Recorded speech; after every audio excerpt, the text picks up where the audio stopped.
श्री स्वामी समर्थ. स्वागत आहे तुम्हा सगळ्यांचं माझ्या यूट्यूब चॅनलवरती. आजचा दिवस तुम्हा सर्वांना खूप छान सुखाचा आणि आनंदाचा जाऊ देत हीच मी स्वामींच्या चरणी प्रार्थना करते आणि आजच्या व्हिडिओला सुरुवात करते. पण त्या अगोदर तुम्ही माझ्या चॅनलवरती जर नवीन असाल तर चॅनलला सबस्क्राईब नक्की करा. त्याचबरोबर कमेंटमध्ये श्री स्वामी समर्थ लिहायला अजिबात विसरू नका. तर आजच्या व्हिडिओमध्ये नवरात्रीमध्ये आपल्याला आपल्या कुलदेवीची ओटी कशा प्रकारे भरायची आहे, त्याचबरोबर ओटी भरत असताना कोणता मंत्र आपल्याला म्हणायचा आहे आणि घरच्या घरी जर आपण कुलदेवीची ओटी भरणार आहोत तर त्या साहित्याचं आपल्याला काय करायचं आहे याबद्दलची संपूर्ण माहिती तुमच्यासोबत मी आजच्या व्हिडिओमध्ये शेअर करणार आहे. त्यामुळे व्हिडिओ स्किप न करता शेवटपर्यंत बघत राहा, जेणेकरून तुमच्यापर्यंत योग्य ती माहिती पोहोचेल. तर नवरात्रीच्या 9 दिवसांमध्ये नेमकी कोणत्या दिवशी आपल्याला आपल्या देवीची ओटी भरायची असते, ज्यामुळे कुलदेवीची वर्षभर आपल्यावरती कृपा राहते, याबद्दलची सुद्धा संपूर्ण माहिती तुमच्यासोबत मी आजच्याच व्हिडिओमध्ये शेअर करणार आहे. तर पहा, ओटी म्हणजे नाभिखालचे बोट, म्हणजे जिथे स्त्रियांचे गर्भाशय असते तो भाग, त्यालाच ओटीपोटी असेही म्हणतात. ज्याप्रमाणे मातीमध्ये नवनिर्मितीचे सामर्थ्य असते त्याचप्रमाणे स्त्रियांच्या ओटीमध्ये म्हणजेच तिच्या गर्भाशयामध्ये नवनिर्मितीचे वंशवृद्धीचे संबंध असते आणि म्हणूनच स्त्रियांची ओटी भरली जाते. स्त्री जीवनातील अतिशय महत्त्वाचा हा भाग असतो. विवाहित स्त्रीची कूस उजळावी, फुलावी, भरावी आणि फळावी म्हणूनच ओटी भरून स्त्रीचे मातृत्व लाभण्यासाठी अभिष्ट चिंतन केले जाते. एका अर्थाने स्त्रीच्या मातृत्वाचा, तिच्या सर्जनशीलतेचा आणि आपल्या संस्कृतीने केलेला गौरवच असतो. ओटी भरण्याची पद्धत लग्न समारंभातील फलशोधनाच्या विधेतही केला जातो. ग्रामीण भागात यालाच फळभरणी असं सुद्धा म्हणतात. तसेच लग्नानंतर गर्भदान विधी यातही ओटी भरली जाते. त्यासोबतच ओटी भरण्यासाठी ज्या वस्तू वापरल्या जातात त्याचाही प्रतिकात्मक अर्थ आहे. या वस्तू मांगल्याचे, प्रेमाचे, अखंडता, त्याचबरोबर विघ्न निवारक, सौभाग्यदायक, आरोग्यवर्धक आणि शुभदायी असतात. प्राचीन काळापासून ते आजच्या आधुनिक काळापर्यंत ओटी जी आहे तर ती अजूनही समाज जीवनामध्ये पाळली जाते. ओटी भरणे हा भारतीय संस्कृतीतील एक महत्त्वाचा संस्कार आहे आणि त्यामुळे स्त्रीला संतती प्राप्ती व्हावी म्हणून तिची ओटी भरली जाते. संतती प्राप्तीच्या आशीर्वादाचे हे प्रतिकात्मक स्वरूप आहे. एवढेच नाही तर सौभाग्याचा आदर्श आणि सत्कार सुद्धा आहे. त्याचप्रमाणे आपल्याला ज्या देवीमुळे हे सौभाग्य मिळाले आहे तिच्या प्रति कृतज्ञता म्हणून देखील व्यक्त करण्यासाठी नवरात्रीमध्ये अष्टमीला किंवा मंगल प्रसंगी खणा नारळाने देवीची ओटी भरली जाते. नवरात्रीची सुरुवात ही घटस्थापनेपासून होत असते. घटस्थापना झाल्यानंतर देवीची सेवा उपासना आपण करत असतो. त्याचबरोबर आपण बाहेर देवीच्या दर्शनाला जात असताना सुद्धा ओटीचे साहित्य आपल्या सोबत नेत असतो. तर आपण वर्षातून एकदा आपल्या कुलस्वामिनीच्या दर्शनाला जात असतो, त्यावेळी सुद्धा आपण ओटीचे साहित्य आपल्यासोबत नेत असतो आणि तिथे आपण जाऊन आपल्या देवीची ओटीही भरत असतो. पण नवरात्रीमध्ये ज्यावेळेस आपण आपल्या घरी घटस्थापना केलेली असते तर त्यावेळी सूक्ष्म स्वरूपामध्ये आपल्या घरामध्ये आपली कुलदेवी आपल्या घरामध्ये वावरत असते. अशा वेळेस आपल्याला घरच्या देवीचा विसर पडायला नको, त्यासाठीच तिची देखील आपल्याला ओटी भरायची आहे. आणि जर नवरात्रीमध्ये तुम्ही तुमच्या कुलदेवीच्या मूळ स्थानी जाऊन तिचे दर्शन घेणार असाल तर अशा वेळेस तुमच्यासोबत साहित्य जे आहे ओटीचे ते तुम्ही न्यायलाच हवं आणि ते तुम्ही न्यायला सोबत अजिबात विसरायचं नाहीये. नवरात्रीमध्ये तर देवी ही जागृत अवस्थेमध्ये असते. अशा वेळेला तुम्ही तिचा मान सन्मान तुमचा ती स्वीकारत असते आणि तुमच्या घरावरती तिची कृपादृष्टी अखंड राहत असते आणि तिचे आशीर्वाद आपल्या कुटुंबाला मिळत असतात. तर आता प्रत्येकाला कुलदेवीच्या मूळस्थानी जाऊन तिचा मान सन्मान करणं आणि तिची ओटी भरणं शक्य होत नाही. म्हणूनच आपल्या देवारामध्ये असलेल्या कुलदेवीच्या टाकासमोर किंवा तिच्या मूर्तीसमोर किंवा फोटोसमोर तुम्ही ही ओटी भरू शकता. आता सगळ्यात महत्त्वाचं म्हणजे देवीची ओटी भरत असताना प्रामुख्याने अर्पण केला जातो. देवीला 6 वारी ऐवजी 9 वारी साडी अर्पण करण्यामागचं सुद्धा एक शास्त्र आहे. त्यामुळे तुम्ही देवीच्या 9 रूपांची पूजा आपण करत असतो आणि म्हणूनच आपल्याला खणा नारळाने सुद्धा ओटी भरायची असते. खण म्हणजे जो आहे तर तो ब्रह्मा, विष्णू आणि महेश्वर इत्यादी देवांच्या शक्तीचे प्रतीक मानला जातो आणि त्यामुळेच आपल्याला देवीला खणाची ओटी भरायची असते. त्यासोबतच आपल्याला 9 वारी साडी सुद्धा देवीला ओटी म्हणून अर्पण करायची असते. साडी बरोबर 9 वारी साडी जी तुम्ही देवीला ओटी म्हणून घालणार आहात तर ती शक्यतो रेशमी असावी. देवीच्या मूर्तीतून निघणाऱ्या लहरी रेशमी वस्त्रातून शोषून घेतल्या जातात. त्यावर खण आणि ओटीचं साहित्य ठेवावे. अर्थातच नारळाची शेंडी देवीच्या दिशेने ठेवावी आणि त्यावरती थोडेसे तांदूळ घ्यावे. ओटीमध्ये आपल्याला नेहमीच तांदूळच वापरायचे असतात. गव्हाने ओटी कधी भरू नये. त्यामुळे तुम्हाला देवीला जेव्हा तुम्ही ओटी भरणार असाल किंवा तिचा मान सन्मान करणार असाल तर या महत्त्वाच्या प्रामुख्याने गोष्टी तुम्हाला लक्षात ठेवायच्या आहेत, ज्यामध्ये प्रामुख्याने पद्धतीने मेहंदीचा कोन सुद्धा तुम्ही ठेवू शकता, बांगड्या असतील तर तुम्ही त्या ठेवू शकता, वेणी सुद्धा ठेवू शकता, सिंदूर ठेवू शकता. या सर्व साहित्य आपल्या ओटीमध्ये आपल्याला ठेवायचं आहे. मणी मंगळसूत्र सुद्धा तुम्ही ठेवू शकता. त्यासोबतच ओटीवरती तुम्हाला दक्षिणा सुद्धा ठेवायची आहे. यानंतर ही संपूर्ण ओटी जी आपण तयार केलेली आहे तर ती एका ताटामध्ये तुम्हाला काढून घ्यायची आहे. जर तुम्ही घटस्थापना केलेली असेल तर तिथे तुम्हाला देवीची ओटी भरायची आहे. घटस्थापना जर तुम्ही केलेली नसेल आणि अखंड दीप तुम्ही जर प्रज्वलित केलेला असेल तर देवाऱ्यामध्ये तुमच्या जर देवीचा टाक असेल, मूर्ती असेल तर तिथे तुम्हाला ओटी भरायची आहे. तर अशा पद्धतीने ताटामध्ये तुम्हाला ओटीचं साहित्य तुम्हाला तयार करून घ्यायचं आहे. त्यानंतर तुम्हाला हे ताट जे आहे तर ते तुम्हाला तुमच्या कुलदेवीच्या समोर ठेवायचं आहे. त्यानंतर कुलदेवीच्या नावाचा तुम्हाला जय जयकार करायचा आहे.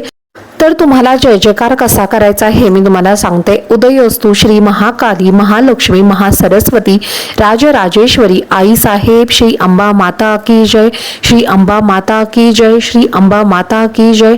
अशा पद्धतीने तुम्हाला देवीचा जय जयकार हा करायचा आहे. त्यानंतर ओटीचे साहित्य तुम्हाला तुमच्या हातामध्ये घ्यायचं आहे. कुलदेवीच्या टाकापर्यंत ते तुम्हाला न्यायचं आहे आणि तेच ताट तुम्हाला परत तुमच्या छातीपर्यंत आणायचं आहे आणि हे सर्व करत असताना देवीचा जय जयकार करायचा आहे. ज्याप्रमाणे मी तुम्हाला सांगितलं त्याचप्रमाणे तुम्हाला जय जयकार करायचा आहे. परत एकदा मी तुम्हाला सांगते. उदयस्तु श्री महाकाली महालक्ष्मी महासरस्वती राजराजेश्वरी आई साहेब श्री अंबा माता की जय, श्री अंबा माता की जय, श्री अंबा माता की जय. अशा पद्धतीने जय जयकार तुम्हाला 3 वेळेस करायचा आहे. आणि देवीला आपल्याला ओटी स्वीकार कर असे सांगून आपल्याला मिळालेल्या सौभाग्याच्या प्रती देवीचे आभार मानायचे आहेत. तिची कृपा दृष्टी आपल्यावरती राहावी, आपल्या कुटुंबावरती राहावी यासाठी आपल्याला प्रार्थना करायची आहे. त्यानंतर ती ओटी जी आहे तर ती आपल्याला खाली ठेवायची आहे. ओटी भरत असताना आपण त्यावरती तांदूळ ठेवलेले होते तर ते तांदूळ आपल्या ओटीमध्ये भरून उचलायचे आहेत आणि आपल्या पदरामध्ये आपल्याला घ्यायचे आहेत. साडीच्या पदरामध्ये तुम्हाला ते घ्यायचे आहेत, ओटीमध्ये तुम्हाला घ्यायचे आहेत. असं केल्यानं आपल्या घरामध्ये कधीच कशाचीही कमतरता भासत नाही असा त्यामागचा अर्थ आहे. तर जसं मी तुम्हाला सांगितलं मातृत्व प्राप्तीसाठी आशीर्वाद हा प्रतिकात्मक अर्थ ओटी भरण्याचा पद्धतीमध्ये आहे. पण आपल्या कुलस्वामिनीमुळे आपल्याला जे सौभाग्य मिळालेले आहे तिच्या प्रती आपल्याला कृतज्ञता व्यक्त करण्यासाठी नवरात्रीमध्ये अष्टमीला किंवा वर्षातून एकदा तिच्या मूळ स्थानी जाऊन आपल्याला खणा नारळाने तिची ओटी भरायची आहे. तिचा मानसन्मान आपल्याला करायचा आहे. नवरात्रीमध्ये तर आपण पहिल्या दिवसांपासून ते नवमीपर्यंत कधीही तुम्ही तुमच्या कुलदेवीची घरच्या घरी ओटी भरू शकता. पण खरा मान जो आहे तर तो अष्टमीच्या दिवशी असतो आणि त्यामुळे अष्टमी किंवा नवमीच्या दिवशी तुम्ही देवीची घरच्या घरी ओटी भरू शकता. आता त्यानंतर सगळ्यात महत्त्वाचा प्रश्न आहे त्यामध्ये या ओटीच्या साहित्याचा आपल्याला नेमकं करायचा काय आहे. तर आता कुलदेवीची ओटी भरण्यासाठी आपण ज्या साडीचा वापर केलेला आहे तर ती साडी आपण स्वतः सुद्धा वापरू शकतो. पण जसं मी तुमच्यासोबत व्हिडिओमध्ये शेअर केलेलं आहे की कुलदेवीची ओटी भरत असताना नऊवार जी साडी असते तर ती आपल्याला वापरायची असते आणि त्यामागचं सुद्धा एक शास्त्र आहे. जर तुम्ही नऊवारी साडी ओटी भरण्यासाठी घेतलेली असेल तर ती तुम्हाला तशीच ठेवायची आहे आणि वर्षातून एकदा ज्या वेळेला तुम्ही कुलदेवीच्या मूलस्थानी जाणार असाल तर तिथे जाऊन तुम्हाला तिचा मानसन्मान करायचा आहे आणि त्यावेळेस ही नऊवारी साडी तुम्हाला तुमच्या सोबत घेऊन जायची आहे आणि तिथे जाऊन तुम्हाला कुलदेवीची तुमच्या ओटी भरायची आहे. आणि तुमच्या घरामध्ये जर एखादी कोरी साडी असेल आणि तुम्ही ती देवीची ओटी भरलेली असेल तर ती तुम्हाला कुलदेवीच्या मूळस्थानी जाऊन तिथे ती तुम्हाला साडी ठेवण्याची गरज नाही, कारण ही साडी तुम्ही स्वतः सुद्धा वापरू शकता. तर अशा पद्धतीने सहावारी साडी जर तुम्ही वापरली असेल तर तिचं काय करायचं आहे आणि नऊवारी साडी जर तुम्ही वापरलेली असेल तर तिचं काय करायचं आहे, या दोन्ही गोष्टी तुमच्यासोबत मी आजच्या व्हिडिओमध्ये शेअर केलेल्या आहेत. आता त्यानंतर तुम्हाला या ओटीच्या साहित्याचं काय करायचं आहे. तर जर तुम्ही कुलदेवीच्या मूळस्थानी जाऊन ती नऊवारी साडी तुमच्यासोबत ओटी म्हणून नेणार असाल तर तोपर्यंत आपण जे बाकीचं साहित्य यामध्ये वापरलेलं आहे, जसं की आपण तांदूळ वापरलेला आहे, श्रीफळ वापरलेलं आहे, 5 फळं वापरलेली असतील तर ती खराब होऊ शकतात. त्यामुळे या साहित्याचं तुम्हाला काय करायचं आहे तर तांदळाची खीर तुम्ही बनवू शकता, गोडाचा पदार्थ तुम्ही करू शकता. त्याचबरोबर जे श्रीफळ तुम्ही वापरलेलं आहे तर ते तुम्हाला फोडायचं आहे आणि त्याचा प्रसाद सर्वांनी खाऊन घ्यायचा आहे. त्यानंतर जे शृंगाराचं साहित्य तुम्ही वापरलेलं आहे तर ते शृंगाराचं साहित्य तुम्ही स्वतः वापरू शकता, काही हरकत नाही. देवीचा आशीर्वाद म्हणून तुम्ही हे साहित्य वापरायचं आहे, कारण आपण यामध्ये ज्या वस्तूंचा वापर केलेला आहे तर ते सर्व सौभाग्याचे अलंकार आहेत आणि त्यामुळे हे सर्व साहित्य तुम्हाला कुठेही इथं तिथं न ठेवता आणि मनामध्ये कुठल्याही प्रकारची शंका न ठेवता ते स्वतः वापरायचं आहे। त्याचप्रमाणे तुम्ही मनी मंगळसूत्र किंवा जोडवे जे आहेत तर ते चांदीचे सोन्याचे केलेले असतील तर मग तुम्हाला काय करायचं आहे तर ते तुम्हाला तुमच्या कुलदेवीला अर्पण करायचे आहेत। ज्या वेळेला तुम्ही कुलदेवीला जाणार असाल तर त्यावेळेला तुम्हाला हे तुमच्या सोबत घेऊन जायचं आहे आणि तिथे जाऊन तुम्हाला तुमच्या कुलदेवीला ते अर्पण करायचे आहेत। तर अशा वेळेस ते तुम्ही तुमच्या एखाद्या डब्यामध्ये वगैरे ठेवू शकता। मूळस्थानी देवीच्या दर्शनाला जाताना तुम्हाला ते सोबत घेऊन जायचं आहे। आता त्याचबरोबर आपण ज्या वेळेला ओटी भरलेली आहे आणि त्यावेळेला तुम्ही जी दक्षिणा ठेवलेली आहे तर ती दक्षिणा तुम्हाला तुमच्या कुलदेवीच्या मूळ स्थानी गेल्यानंतर तिथे तुम्हाला ती देणगीच्या पेटीमध्ये टाकून तुम्ही देऊ शकता। किंवा तुम्हाला जर असं वाटत असेल की घरीच असलेल्या कुलदेवीची तुम्हाला एखादी वस्तू सुद्धा तुम्ही पूजेसाठी आणू शकता आणि ती तुमच्या कुलदेवीसाठी तुम्ही वापरू शकता। तर अशा पद्धतीने तुम्हाला दक्षिणेचा वापर तुम्ही करू शकता, काही हरकत नाही। तर अशा पद्धतीने तुम्ही देवीची ओटी तुम्हाला नवरात्रीच्या काळामध्ये अष्टमीच्या दिवशी भरायची आहे। देवीच्या पूजनाची सांगता देवीची ओटी भरून करणे म्हणजेच देवीच्या निर्गुण तत्वाला आपल्या आध्यात्मिक उन्नतीचे व कल्याणाचे कार्य करण्यासाठी सगुणात येण्यास आवाहन करणे असे असते। देवीला खरं तर साडी अर्पण करताना देवीला प्रत्यक्ष कार्य करण्याची प्रार्थना केल्याने त्याआधी केलेला पंचोपचार विधीतून कार्यरत झालेल्या देवीच्या निर्गुण तत्वाला साडी आणि खण याच्या स्वरूपामध्ये मूर्त सगुण स्वरूपात साकार होण्यास सहाय्य होते। वस्त्रातून पृथ्वी तत्वाच्या साह्याने सात्विक लहरी प्रक्षेपित होतात आणि या लहरी नारळातील पाण्यात असलेल्या तत्वाच्या साह्याने वृक्षपित होणाऱ्या लहरीमुळे गतिमान होऊन कार्यरत होतात आणि त्यामुळे पूजा करण्याच्या ज्या काही लहरीचे संरक्षण कवच निर्माण होण्यास सहाय्य होत असते। तसेच साडी आणि खण यामध्ये असलेल्या देवी तत्वाच्या सात्विक लहरीमुळे आपल्याला प्राणदेह आणि प्राणमय कोश याची शुद्धी होण्यास सहाय्य होते। हाताची उंजळ छातीसमोर येईल अशा पद्धतीने उभे राहिल्याने होणाऱ्या मुद्रेमुळे शरीरातील चंद्र नाडी कार्यरत होण्यास सहाय्य होते। तसेच मनोमय कोशातील सत्व कणांचे प्रमाण वाढण्यास सहाय्य झाल्याने मन शांत होते। या मुद्रेमुळे पूजक देवतेसमोर जास्तीत जास्त नम्र होतो। देवतेकडून येणाऱ्या सात्विक लहरी हाताच्या बोटातून पूजा करणाऱ्या शरीरात संक्रमित होण्यात सहाय्य होते। शरीरातील अनाथ चक्र कार्यरत होऊन पूजा करणाऱ्याच्या देवी प्रतिभाव जागृत होतो आणि त्यामुळे त्याच्या स्थूल आणि सूक्ष्म देहाची शुद्धी होण्यासाठी सहाय्य होते।